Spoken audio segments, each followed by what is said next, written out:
solidarité avec un acteur politique sénégalais, M.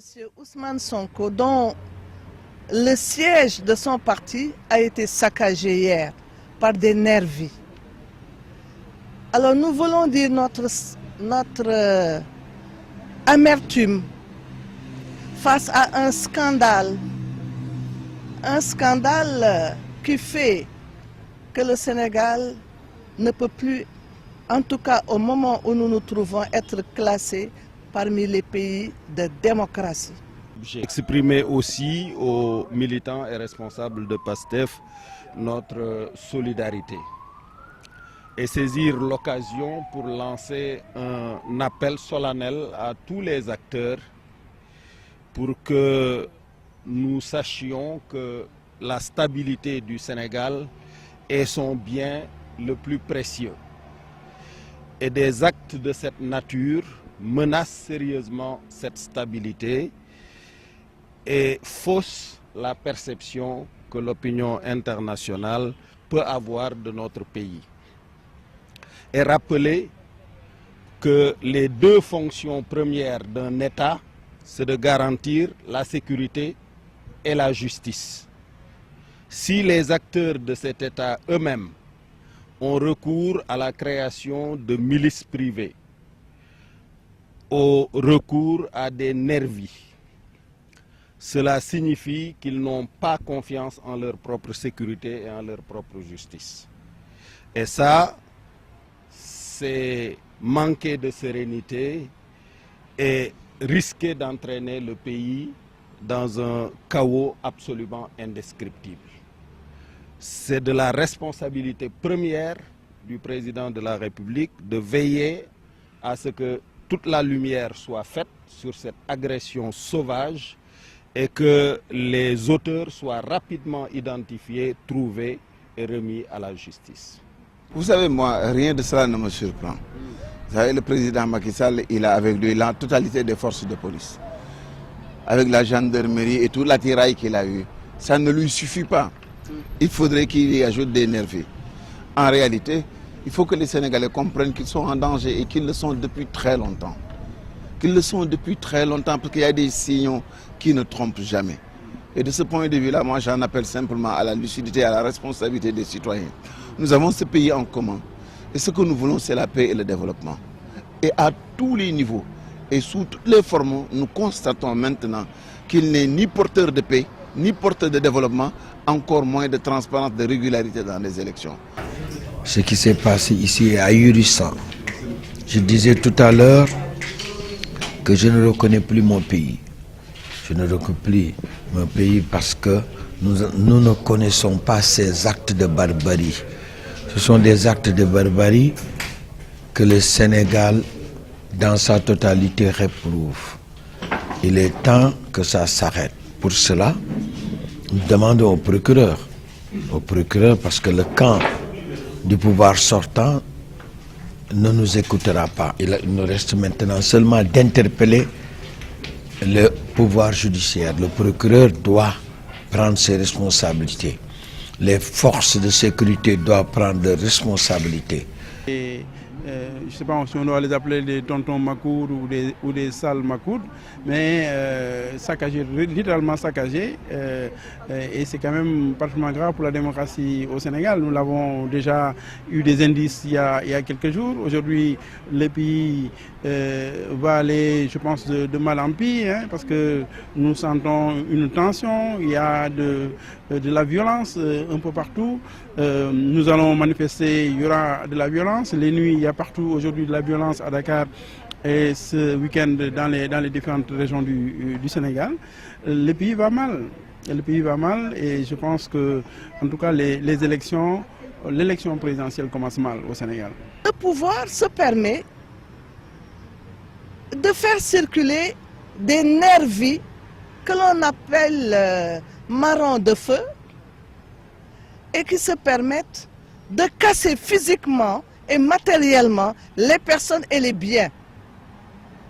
Ça, c'est un appel inadmissible à l'instabilité, à l'insurrection, à la guerre. C'est inadmissible. Le Sénégal est un pays de paix, de stabilité. Le pouvoir qui prend la responsabilité de mettre de côté les forces de défense et de sécurité républicaines pour faire circuler des nervis qui ont un nom qui s'appelle marron de feu, eh bien engage lourdement sa responsabilité. Il y a un ministre qui a déclaré haut et fort avoir recruté des nervis. Et ça, ce sont des nervis qui ont eu à faire cela. Il doit être entendu. Il doit être entendu rapidement. Et que ces enquêtes doivent être diligentées et les coupables doivent nécessairement être arrêtés et présentés aux juges. Ce sont des choses qui doivent s'arrêter. S'ils ne le font pas, je suis sûr que tous les Sénégalais unis comme un homme feront face, tous les Sénégalais unis comme un homme feront face donc à ce camp qui a déjà installé la dictature, qui a déjà installé tous les ingrédients qui nous amènent vers un régime dans lequel tous les droits sont violés. Ce que nous avons dit, c'est inviter les populations à éliminer le président sortant comme candidat. C'est-à-dire à ne pas reconnaître sa candidature, donc à ne pas le recevoir, à ne pas voter pour lui, à ignorer la présence même de ses bulletins dans les urnes. Mais il n'a jamais été question pour l'opposition d'action violente, de recrutement de nervis. Nous n'avons pas dit ça, c'est un combat politique. Vous êtes tous témoins de la cascade de mesures injustes, d'agressions judiciaires, physiques, politiques, administratives, techniques que le pouvoir, depuis le départ, mène en direction des acteurs de l'opposition. Enfin, on en a assez. On en a assez. Et je pense que tous les Sénégalais, et j'appelle tous les Sénégalais à le faire, doivent se lever et trouver l'occasion de dire non. Non à ces actes de barbarie, non à la violence perpétrée par le pouvoir en place, non à ce qui se fait pour violer les droits des autres. Je pense qu'il est temps, si nous aimons ce pays, c'est l'occasion de le faire, parce que ceux-là ne s'arrêteront pas. Ceux qui l'ont fait hier avec le siège de Khalifa Sall, qui le font aujourd'hui ici, ils le feront avec d'autres et ils ne s'arrêteront pas parce qu'ils veulent nous intimider par la terreur. Mais la terreur est là. La terreur commence déjà par soustraire un citoyen qui n'a rien fait, de l'envoyer en prison, d'en soustraire un autre et de l'extraire de ce pays, de faire en sorte qu'une bonne partie des jeunes et des acteurs politiques de l'opposition se retrouvent en prison pour un oui ou pour un non. L'autre, c'est qu'on vienne saccager vos biens, ce que la Constitution du Sénégal garantit, l'inviolabilité de nos biens et l'inviolabilité de notre personne. Ce sont les premières articulations de la Constitution de ce pays. Et la terreur ne doit pas passer. D'abord, nous ne laisserons personne nous intimider ou nous faire peur, mais la terreur ne doit pas passer. Nous avons le devoir de nous lever et de nous opposer. Le droit de s'opposer face à l'oppression est un droit aujourd'hui qui est consacré dans notre Constitution.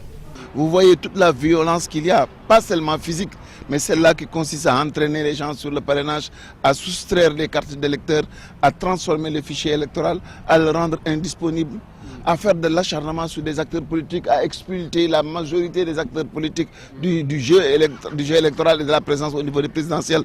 Voici les éléments. Alors, est-ce qu'il y a une forme d'intimidation à l'opposition qui, après justement à la confrontation, voici maintenant que l'opposition est attaquée? Mais la confrontation doit être de mise.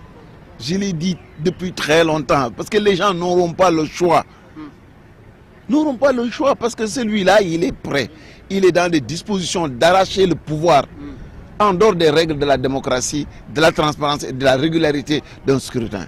Depuis que le Sénégal existe, depuis 1992, on n'a jamais connu des périodes de post-électorales aussi tendues. Parce que simplement, le régime en place nous impose ses propres règles pour aller à l'élection. Pour la première fois depuis 1992, on va à une élection alors que les principaux acteurs ne sont pas d'accord sur les règles qui doivent nous permettre de connaître des élections transparentes et des élections capables de prendre en charge les préoccupations des Sénégalais. C'est le pouvoir qui est responsable de tout cela. Je les ai interpellés à plusieurs reprises. C'est pourquoi il ne nous reste maintenant que la rue. Pour cela, nous devons le faire avec les Sénégalais. avec les Sénégalais, nous réprouvons la violence, mais nous avons le droit de nous opposer. Ce droit de nous opposer, nous devons l'exercer. Nous avons l'obligation de l'exercer. La démocratie sénégalaise, elle est ternie quand elle est condamnée par la CEDEAO à plusieurs reprises. C'est la première fois que nous vivons cela. C'est la première fois que nous voyons cela. Et nous demandons que le pouvoir se réveille enfin. Se réveille enfin pour mettre fin à cette instabilité notoire vers laquelle il veut nous porter. Nous disons non. Et je profite de l'occasion pour dire que ces violences physiques sur les personnes, physiques sur les biens, s'accompagnent d'une autre forme de violence. Parce qu'il y a des arrestations arbitraires qui ne sauraient être acceptées. On va cueillir des personnes soupçonnées qui ne sont pas prises en flagrant délit d'action. On va les cueillir à des heures indues que le code de procédure pénale du Sénégal bannit pour les amener à la DIC ou ailleurs. Alors, je crois qu'il y a une provocation de la part du pouvoir qui ne saurait être acceptée encore une fois. Et nous demandons à tous les acteurs de dire au pouvoir, de demander au pouvoir de cesser les malversations qui risquent de faire basculer le pays. Et de toutes les manières, je crois que nous sommes plus de 15 millions dans ce pays. Et il faut que les uns et les autres comprennent qu'il ne s'agit plus d'un jeu politique ou de jeu de chaises musicales au pousse-toi que je m'y mette. Il s'agit de la sécurité des citoyens. Même si une simple activité dans ta propriété privée, à l'intérieur de ton propre dispositif, tu ne peux pas être en sécurité. Qui d'autre que Macky Sall et ses nervis ont le courage de venir saccager le siège de PASTEF? Qui d'autre? Vous croyez que les autres partis ou les autres candidats ont un intérêt à venir le faire? Non. Qui d'autre a intérêt à ce que la terreur, à ce que tous les militants des uns et des autres puissent être sur leur garde et sur leur qui-vive, qu'ils ne puissent plus sortir d'eux-mêmes? Qui d'autre a intérêt à cela si ce n'est Macky Sall? Et en réalité, s'il proclame partout qu'il veut une compétition, pourquoi depuis le début et depuis plus de 7 ans, il fait tout pour qu'il n'y ait pas une compétition régulière? Halte aux dérives autoritaires que le Sénégal vit depuis plusieurs mois, voire années, et surtout halte aux dérives qui sont des atteintes directes aux personnes et aux biens et qui risquent encore une fois de faire sombrer le pays dans une instabilité que nous ne souhaitons pas. Nous demandons aux autorités religieuses de dire au pouvoir de savoir garder raison. Parce que ce que nous voyons est une catastrophe. Depuis 2013, le Sénégal est condamné par la CEDEAO, par le Conseil, le groupe de travail des Nations Unies, par le Comité des droits de l'homme des Nations Unies. Tout cela pour vous dire, jamais le Sénégal n'a connu aussi de revers sur le plan de la démocratie. Et le Sénégal a été pris à défaut sur la base de la mise en œuvre de principes qui sont fondamentaux dans un état de démocratie. Donc pour vous dire une fois de plus, c'est un recul réel que nous avons vécu avec le président Macky Sall. Nous avons l'obligation, nous candidats de l'opposition, demain, une fois que nous aurons fait partie de Macky Sall, à revenir sur toutes les règles, sur toutes les lois scélérates qui ont été installées dans ce pays, à faire de sorte que la démocratie sénégalaise puisse, une fois de plus, être appréciée à travers le monde. Cette agression-là, vous en avez été témoin, il est absolument normal que l'opposition y apporte une réponse politique. Mais cette mobilisation ne doit pas entraîner la panique de l'autre côté, au point d'entraîner les autorités dans une voie qui ne soit pas conforme à leur responsabilité première de justice et de sécurité pour tout le monde. Le Sénégal est connu pour être un pays de teranga, un pays de stabilité, un pays d'inspiration, un pays de référence. Si dans les autres pays, à cause des élections, il y avait une instabilité qui perdurait, on n'a jamais vu ça au Sénégal. Parce que les chefs d'État ont su, à un moment donné, prendre en compte leurs raisons pour reculer. Mais là, non seulement le pouvoir actuel ne recule pas, mais il fonce pour détruire. Alors ça, c'est inadmissible. Et ça gâte l'image du Sénégal.